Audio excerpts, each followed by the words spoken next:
Otero County is with me now. Thaddeus Cleveland, and sir, good morning to you. Just want to show our viewers what's happened here going back to mid-December, okay? The governor of Texas in your state signed SB 4, Senate Bill 4 into law. Then in early January, the DOJ challenged it. Late February, district court stopped it from going into effect. Yesterday, the Supreme Court allowed it to go into effect. And then last night, when everybody was sleeping, a federal appeals court stepped in and said, no, we will hear arguments on that today. So, sir, here's the question. The accusation is that you will racial profile people in your state.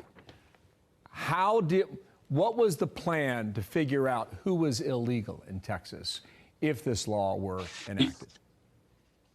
You know, more specifically, I've seen a lot of rhetoric that will be targeting people from Mexico, Mexicans. And to be clear, your viewers need to know that the U.S.-Mexico border is no longer the U.S.-Mexico border. It's the U.S.-world border. People from all over the world are exploiting the border here to make entry into the United States illegally. But I'll tell you what, having been a Border Patrol agent and having that training, it's something that local law enforcement can be trained on, state law enforcement can be trained on, and then working with the federal government. Of course, not with this administration, because they refuse to work with Governor Abbott on this issue. They refuse to work with local law enforcement. But those local law enforcement can be trained and work with our federal partners. Okay, Sheriff, if I told you the law was legal right now, do you know where to go in your county to find illegals who have crossed that border? Oh, 100%. And we just hit another busy streak. Yesterday, we had 5 active groups.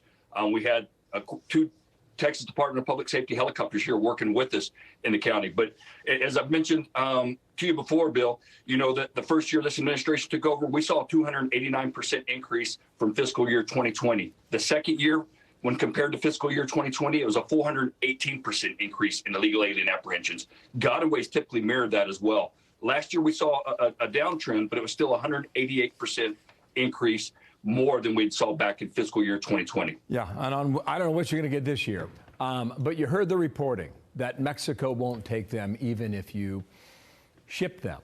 What about that? You know, so what we have is 287G. That's a delegated authority from the Immigration and Nationality Act. If all local law enforcement would sign on to that. However, in order for them to sign on to it, this administration has to allow it. And they have completely abandoned 287G delegated authority to our local law enforcement. That gives us, local law enforcement, if we catch a criminal alien that's identified being here illegally, we can then put a detainer and turn them over to ICE. I'll do that here regardless with my local Border Patrol station, and we do that often. But I'll tell you, again, it's going to take a new administration to change the policies that were taken away before we see some sort of change with that. I'm going to give you a chance now to respond directly to this administration. Here is the statement from Karine Jean-Pierre late last night. SB 4 would not only make communities in Texas less safe, it will also burden law enforcement and sow chaos and confusion at our southern border.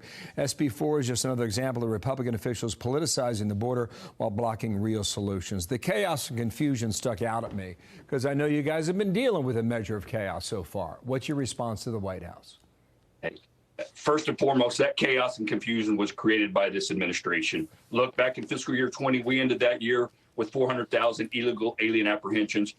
After the Biden administration came over, that's when we saw the dismantling of the border within about 6 months. They completely wiped out the Trump policies that actually made this border more safe and secure, and not just with President Trump, but also the prior 4 administrations, as I've mentioned many times. But I'll tell you what, we need more Texas sheriffs to get involved as well. There was a quote by Sheriff Eddie Guetta out of Hidalgo County that mentioned, you know, he didn't foresee sheriffs enforcing the law. Well, I'll tell you what, he doesn't speak for me. I'm no longer part of the Texas Border Sheriffs Coalition. Texas sheriffs just aren't doing enough. We've got some that are doing some stuff, but not enough. So we need to be more involved as sheriffs. We need to support our governor. We need to support Michael Banks, who's also our Texas border czar, and encourage the governor to keep his foot on the gas. Okay, I know you can't see our screen right now, but we're watching more across that river right now as they face that concertina wire in Eagle Pass. Sheriff, thank you for your time. We'll see where it goes. Thank you for having me.